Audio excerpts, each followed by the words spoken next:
Think we can lash up all 6 of these engines?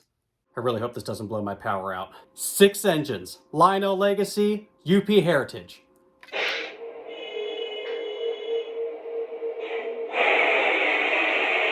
Yeah, we're not going to be able to run the smoke on all of these. 9 amps. My bad. Want to know which engine's going to lead this lash up? I wonder how many freight cars these engines could pull. Should we test it? Welcome back, folks!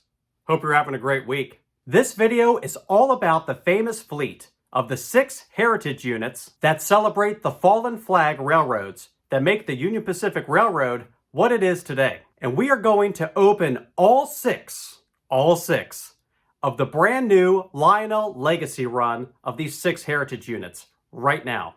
That's a whole lot of diesel in so little time. I don't know if I've ever opened this many diesels before at one time. I'm really excited we get to do this together. Sit back, relax, and enjoy.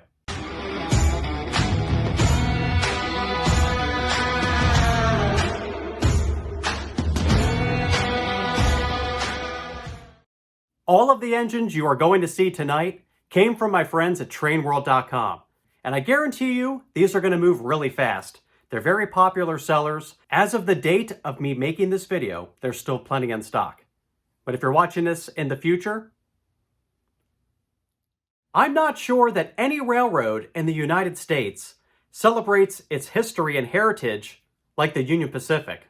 Union Pacific retains an impressive roster that celebrates their long history. We are all aware of their famous steam engines, the Union Pacific 4014 Big Boy, the Challenger, the FEF.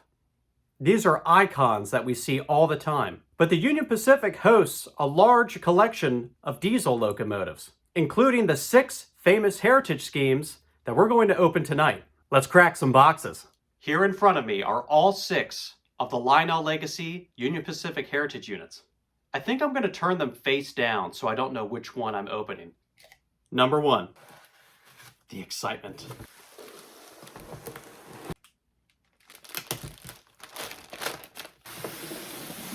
Southern Pacific, so much packing material. And it is a beaut.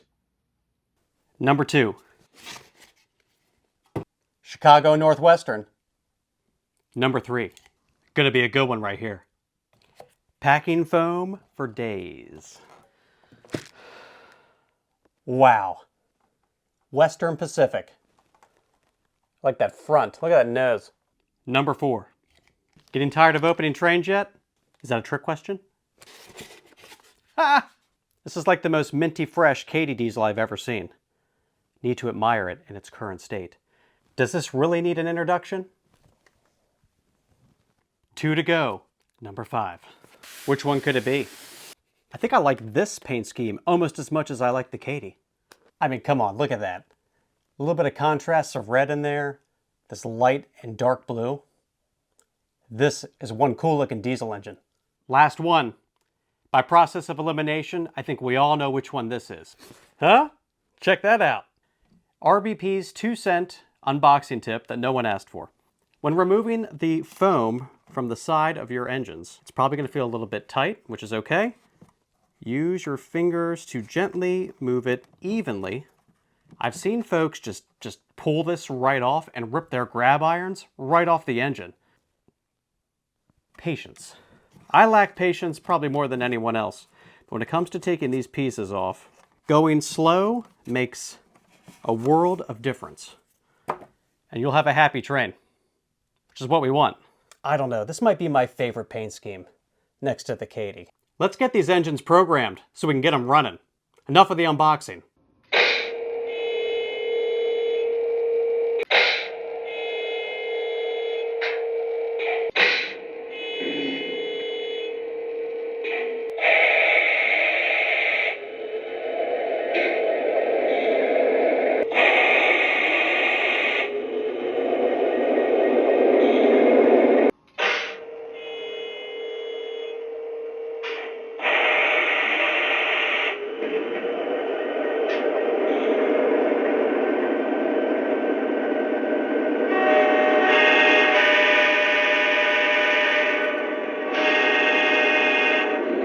Let's introduce the stars of the show tonight. The Chicago and Northwestern. The road was built throughout the Midwest and provided freight and passenger service. The Chicago and Northwestern officially merged with the Union Pacific in 1995. This locomotive joined the fleet on July 15, 2006.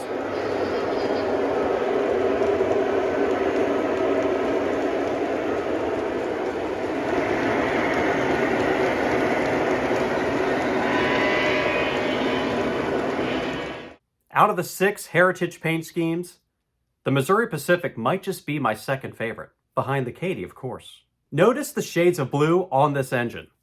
The contrast on this engine actually represents 2 eras of the Missouri Pacific. The lighter blue, gray, and white pay tribute to the 1940s scheme, and the dark blue, with the buzzsaw logo, reflect the later Missouri Pacific of the 1960s. Pretty cool. The Missouri Pacific line ran from St. Louis all the way to the Pacific Ocean, and in 1997, Missouri Pacific merged with the Union Pacific. The cab number 1982 pays tribute to the date of the Union Pacific, Missouri Pacific, Western Pacific merger. That's so much Pacific. Blech, blech. It's like a tongue-tied saying that.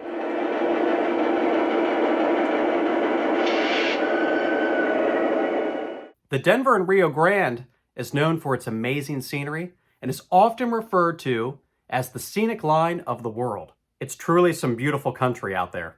The paint scheme on this engine reflects the picturesque route and the taste for adventure that has made the Denver and Rio Grande such a famous line in the United States. The Denver and Rio Grande was combined with Southern Pacific in 1988 and continued to operate as Southern Pacific until its merger with the Union Pacific in 1996. This is a lot of trivia. Are you keeping up? You writing all this down? I learned a lot making this video.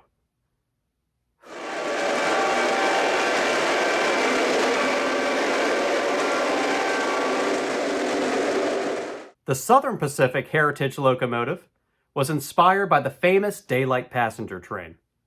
The Daylight is the most iconic train from the Southern Pacific Railroad. I think we all know the Daylight. It's one of our favorite steam engines. It's one of the biggest icons in O gauge, and probably across any gauge. The Southern Pacific served the majority of the southwestern U.S. The cab number, 1996, reflects the year Southern Pacific merged with the Union Pacific Railroad.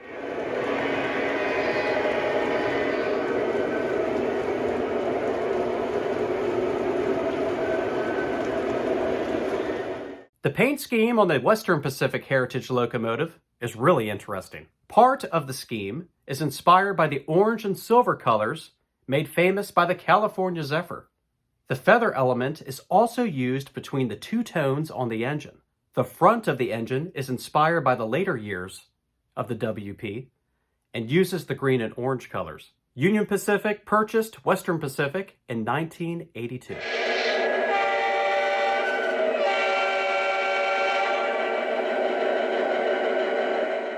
I may have intentionally saved my favorite engine for last, which of course is the Katy Heritage Unit. Now this engine is numbered 1988, which is the year that the Katy joined Union Pacific. The Katy stands for the Missouri, Kansas, Texas, or MKT. Katy, get it? KT, Katy? Play on words there. Funny thing about this railroad is that when I was first getting into O-gauge trains, I really liked the Katy logo. And that's when I had this shirt made, and I started wearing it in my videos. I get a lot of questions about the shirt. There's just such a great history around the Katy. You think about engines and train sets like the Texas Special, which has been an iconic set for a long time in O-gauge. The old rail lines that made up the Katy network are still affectionately known as Katy Country. I really got to get down to Katy Country. If you are also a fan of the Katy locomotive, check out a custom run that I'm doing with Train World and Lionel. It's an ES44. I did a video on it, which I will link right here. And this train engine is available for order, and it will deliver hopefully later this year. But it's a pretty cool paint scheme, and it's based off of this heritage scheme. So imagine this engine and the RBP Katy lashed up together. That's going to be one cool train.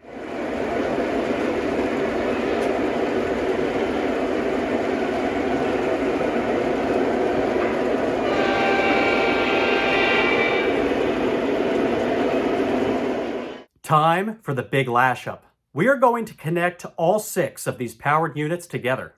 I posted a poll on my community page calling for votes on the engine that will lead this lash up. And thank you to everyone who voted. We got a ton of votes, like 2,000 votes or so. And the winner of the vote of this epic lash up, thanks to all of you, is the Denver and Rio Grande. I'm really excited to put this at the head of this awesome lash up. This 6-engine lash up is almost too big to get on camera.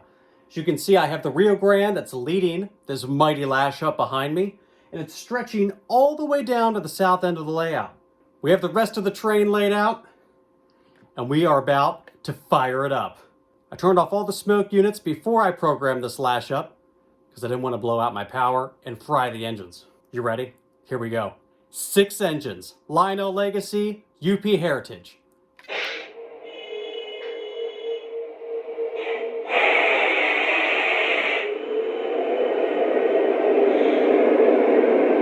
So much power in this lash up. I wonder how many freight cars these engines could pull. Should we test it? Should we try it? This is a lot of power. I have connected 60 freight cars to our mighty lash up. How you feeling, Rio Grande? Let's see if we can pull them.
So 60 cars doesn't seem to be any match for these 6 Heritage units.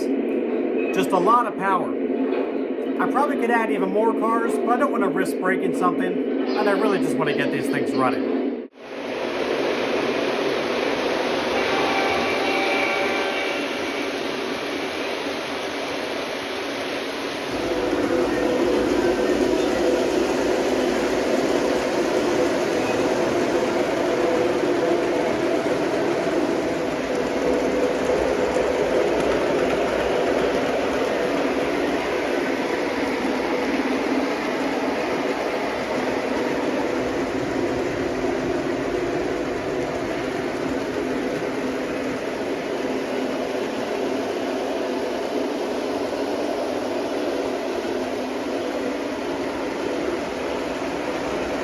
Some fun facts about our diesels tonight.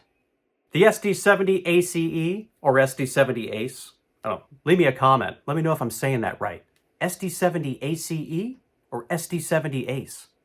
I did call a friend who works for the road, and he said it's SD70 ACE.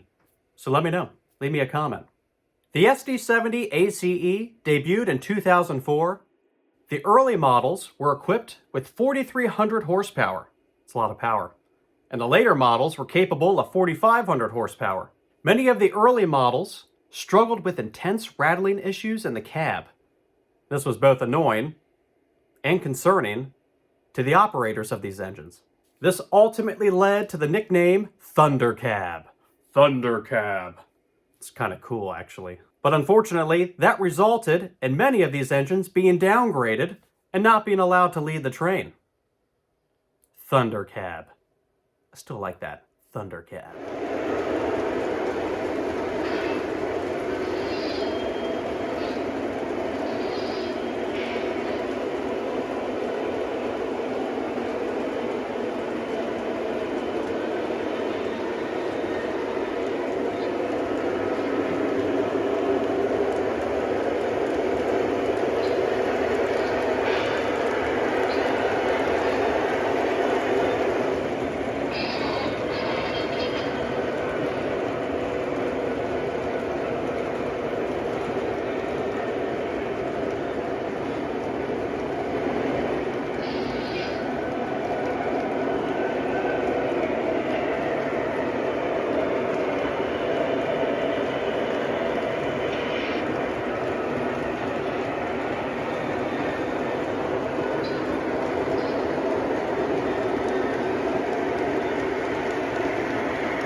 Well, that was fun.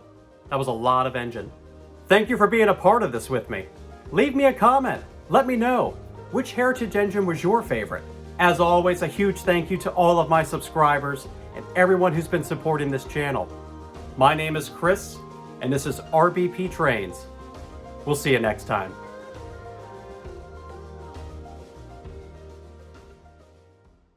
Hey, you're still here. Well, guess what? I have some news for you. And congratulations for making it all the way to the end of my video. I thank you from the bottom of my heart. Stay tuned in 2 weeks for my next video, where I'm going to be announcing the next RBP and Friends video. This means that you, yes you, will have an opportunity to submit a video of your trains to possibly be featured in my next RBP and Friends video. I'm going to go over all of the criteria of how to submit in my next video, so make sure you check that out. Subscribe if you haven't already so that you don't miss the update when it happens. Have a great weekend, everyone, and we'll see you in a few weeks.